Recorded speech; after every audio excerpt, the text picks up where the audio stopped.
Part 1. The Wish He Never Spoke Aloud. Expanded 1,000 words. Emma sat by the window, watching the late afternoon light fade across the quiet street. The house was peaceful, maybe too peaceful. The same coffee cup sat on the counter. The same sound of Daniel's car engine echoed every evening, and the same silence followed after dinner. It wasn't sadness exactly, just a stillness that had grown between them, like dust that no one noticed until it covered everything.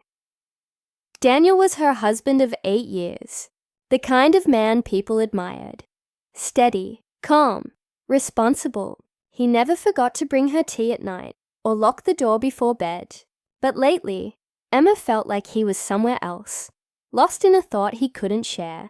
He smiled when she spoke, but his eyes, those familiar, soft grey eyes, looked as if they were focused on something far away. One rainy Thursday evening, Emma couldn't hold it in anymore.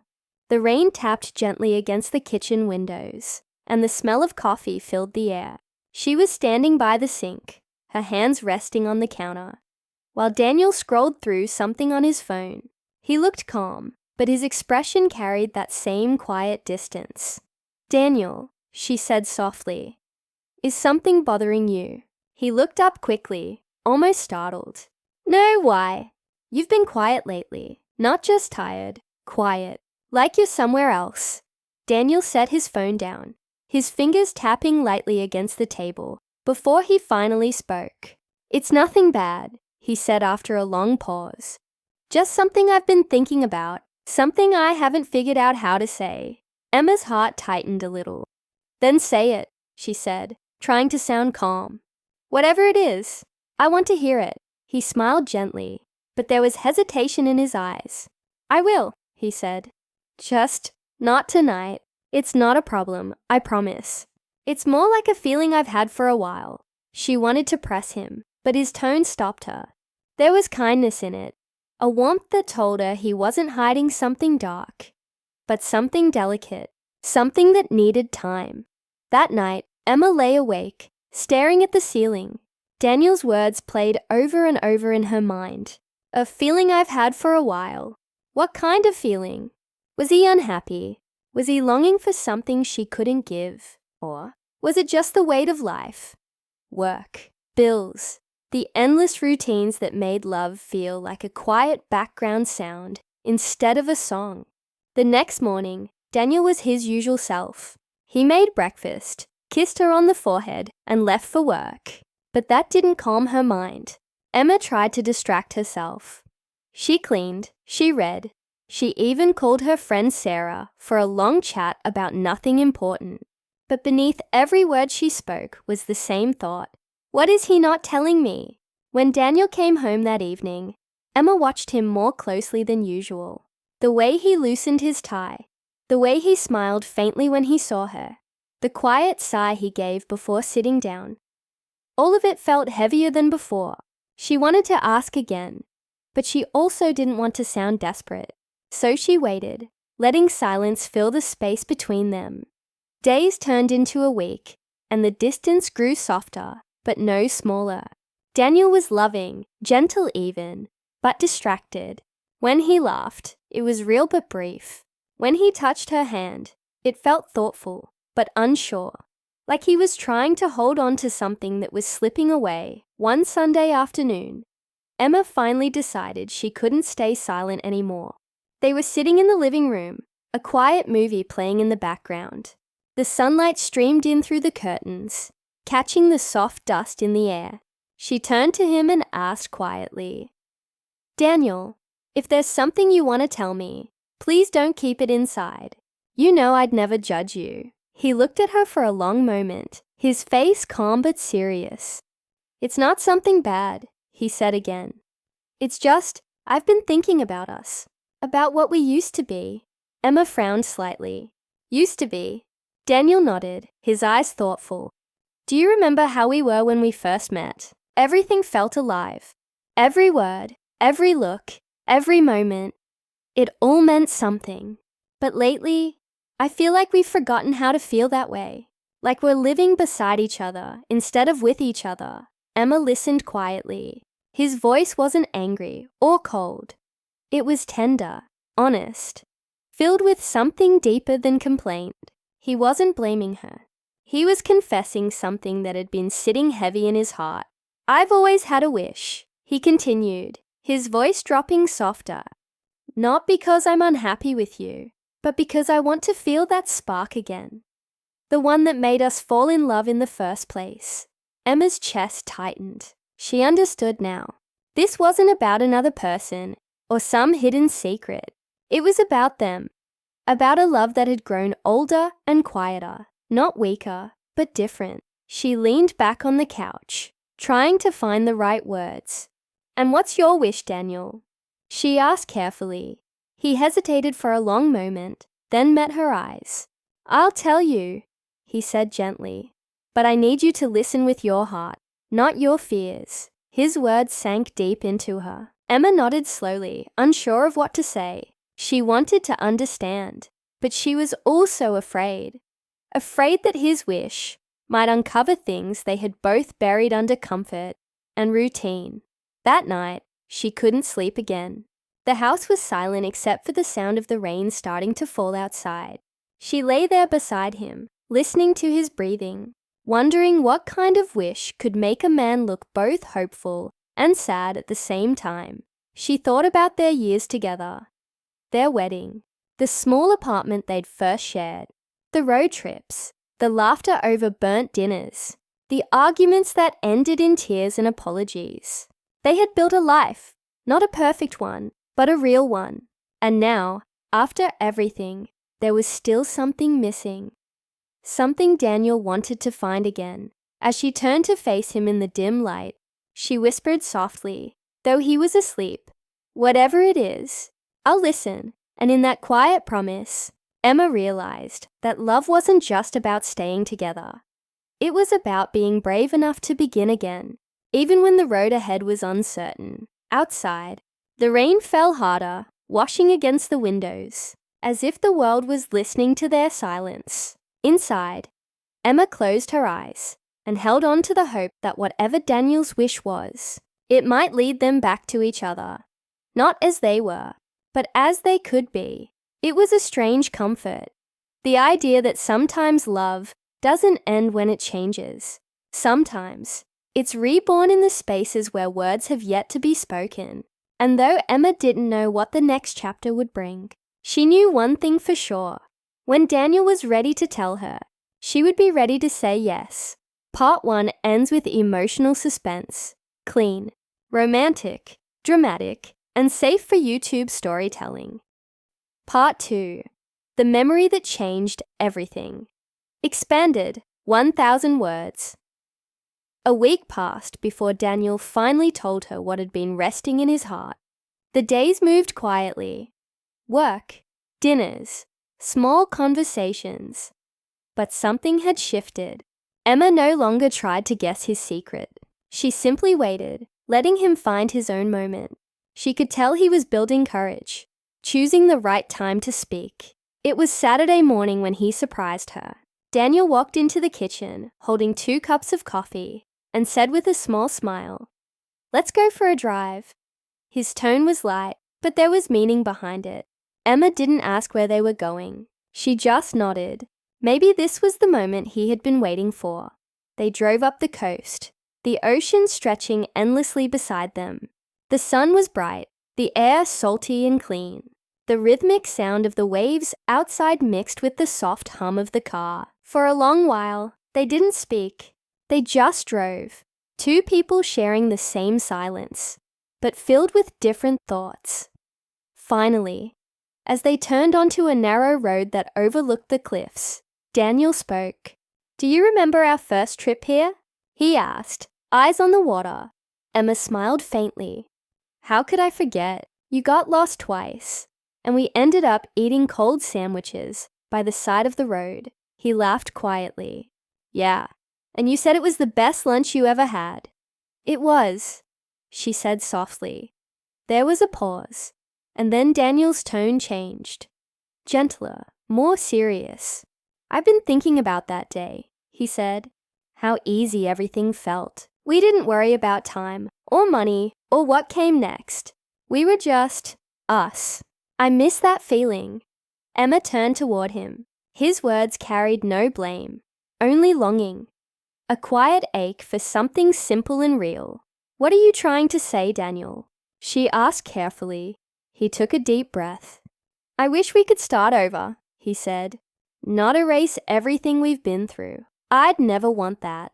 But I wish we could feel it all again. The way we used to look at each other. The way everything felt new. Emma blinked, trying to understand. You mean you want to fall in love again? Daniel nodded slowly. With you, he said. But as if it's the first time. His words landed softly, but they shook her. She hadn't expected that. She thought his wish might be about something else. A new dream. A place he wanted to move to. Maybe even a regret. But this was something she hadn't realized he missed too. The spark. The wonder. The small magic that gets buried under years of routine. For a moment, Emma didn't speak. She stared out at the ocean, the waves hitting the rocks below, and thought about what he had said. She remembered how it felt to meet him for the first time. That nervous excitement, that warmth in her chest whenever he smiled at her. Somewhere along the way, life had replaced those feelings with comfort. Comfort was good, safe, steady, but it wasn't thrilling. And maybe, just maybe, that was what they both missed. When they arrived at a small coastal inn, Daniel parked the car and said, Let's stay here tonight. No plans, no expectations. Just us. Emma agreed. The place was small and quiet, with white curtains and wooden floors that creaked softly when they walked. Their room overlooked the sea. She stood by the window as the sun began to sink, painting the sky golden pink. The air smelled of salt and summer memories. Daniel joined her, standing close enough that she could feel his presence, but not his touch. I know it sounds strange, he said, wanting to start over, but I keep thinking about how life has a way of dulling things we never meant to lose. I just want to remember what it's like to look at you and feel everything I felt the first time.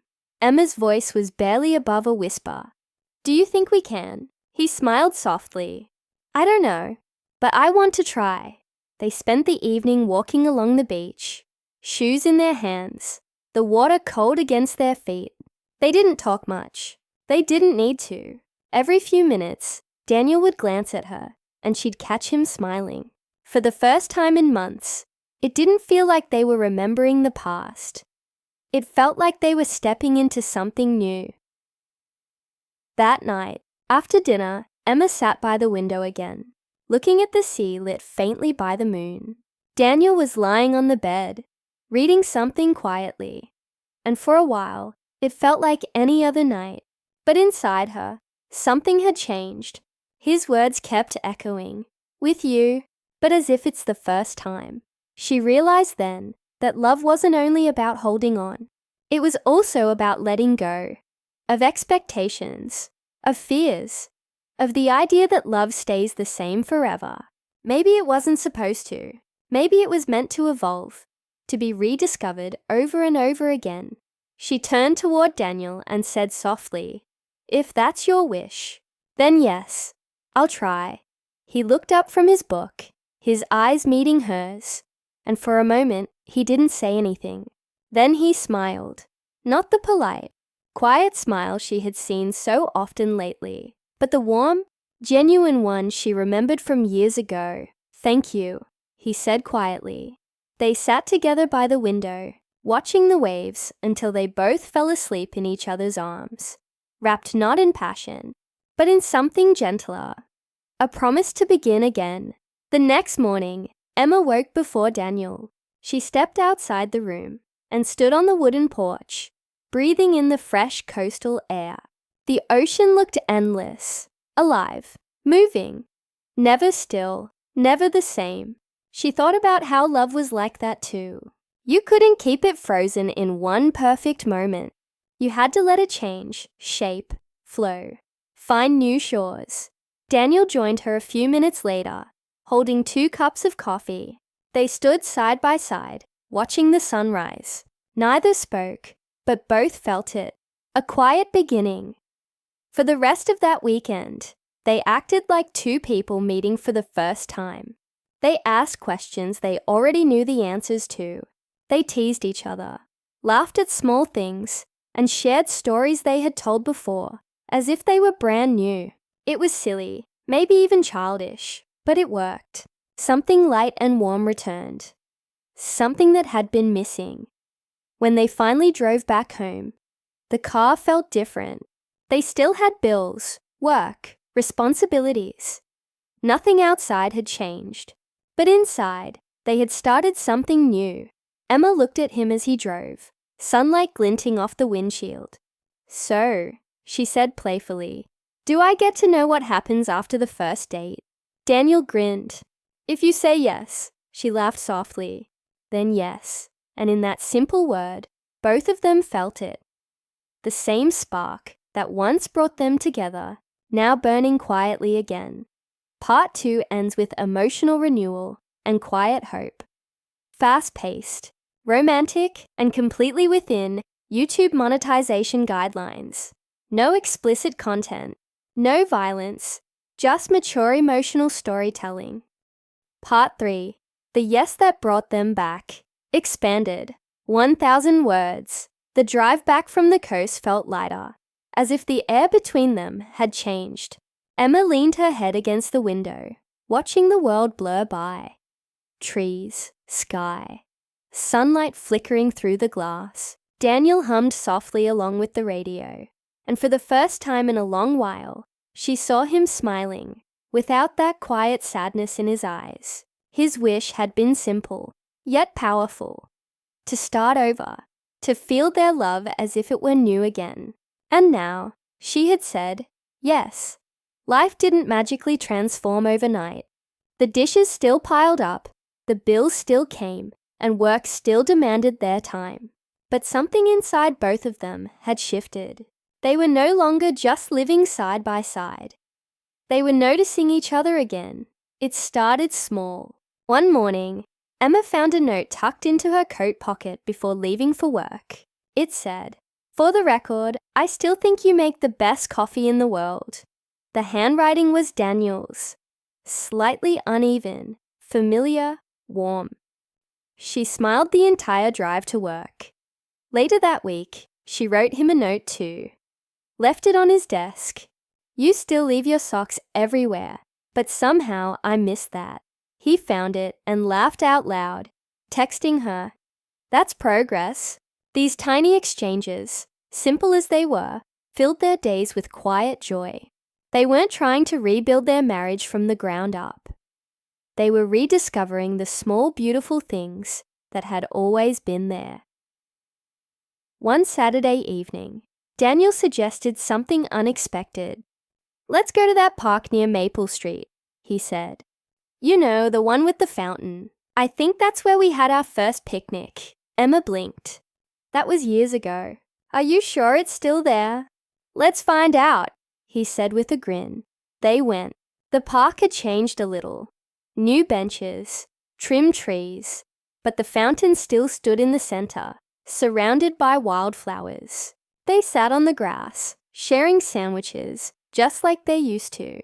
The air smelled of spring, and the soft chatter of people filled the background. As they ate, Emma glanced at Daniel and noticed how relaxed he looked.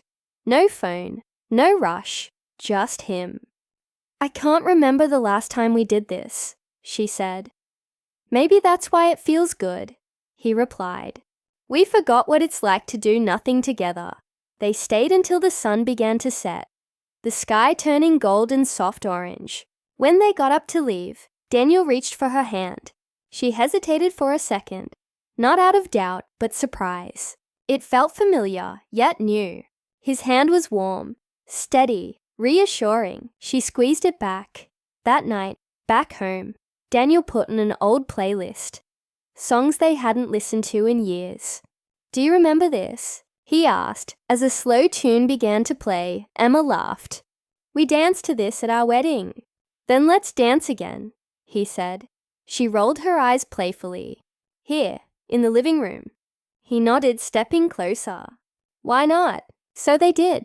No fancy moves, no rhythm, just slow steps, quiet laughter, and soft music filling the room. The lights were dim, the world outside silent. It wasn't like the first dance at their wedding, surrounded by people. This was quieter, deeper, a dance that didn't need witnesses. When the song ended, Emma leaned against his chest, feeling his heartbeat. You know, she whispered, you didn't need to make a wish for this. You just needed to ask. Daniel smiled against her hair. Maybe, but if I hadn't wished for it, would I have realized what we were missing? She didn't answer. She didn't need to. Some things were better left in silence, like gratitude, like love reborn after being forgotten. In the days that followed, their home began to feel alive again. There was laughter in the kitchen, teasing in the mornings, and quiet glances that spoke louder than words. They started cooking together again, burning things, laughing about it, and ordering pizza when all else failed. Emma caught herself studying him sometimes. The lines near his eyes, the way he focused when reading, the calm way he spoke when she was upset. She realized she had spent years living beside him, but not always seeing him. Now, she was rediscovering the man she fell in love with, layer by layer. One evening after dinner, they sat on the porch, watching the sunset. Daniel broke the silence. You know what's strange? He said. It feels like we're dating again. But this time, we already know how the story ends. Emma smiled softly. Maybe that's what makes it better. We already know what we can survive. He nodded, eyes thoughtful. Do you ever wish we could go back? She shook her head. No, I think we had to lose a little bit to understand how much we had. For a while they sat quietly, the sky turning from orange to violet. The moment was simple. No grand promises, no dramatic words. Just two people choosing each other again, even after all the years. A few weeks later, on a Sunday morning, Emma woke to the smell of pancakes. She walked into the kitchen to find Daniel wearing an apron and humming to himself. He looked up with a grin. Breakfast is served, he said, proudly showing a plate of slightly uneven pancakes. Emma laughed. They look creative. Hey, it's the effort that counts, he said, pretending to be offended. She sat down, watching him move around the kitchen, and felt a wave of affection she hadn't felt in a long time. It wasn't the wild rush of young love. It was calmer, steadier, built from years of knowing each other's flaws, and still choosing to stay. As they ate, Daniel looked at her and said, You made my wish come true. Emma paused, fork halfway to her mouth. What do you mean? He smiled. I wish that we'd find each other again. Not the version we were back then, but the real us. The ones we are now. And here we are. Her eyes softened. No, she said gently, reaching for his hand. We made it come true. Outside, the morning light poured through the windows, bright and golden. The sound of birds filled the air, blending with the soft clatter of dishes and their quiet laughter. Emma thought about how far they had come. From silence and distance to this small, perfect moment of peace. Love hadn't disappeared. It had just changed shape. It had grown quieter, wiser, more patient. She realized then that love wasn't about holding on to the past. It was about saying yes, again and again. Even when time, life, and change tried to pull you apart. Daniel leaned over and kissed her forehead, whispering, Thank you for saying yes. She smiled. Always. And as the day began, their kitchen filled with sunlight, warmth, and the simple joy of two hearts finding their way back home. Not to how things used to be, but to something even better. A love reborn, not by chance, but by choice. Part 3 ends with emotional fulfillment and renewal. A mature, heartfelt, clean love story, suitable for YouTube storytelling and monetization. No explicit or adult content, Only emotional romance and human connection.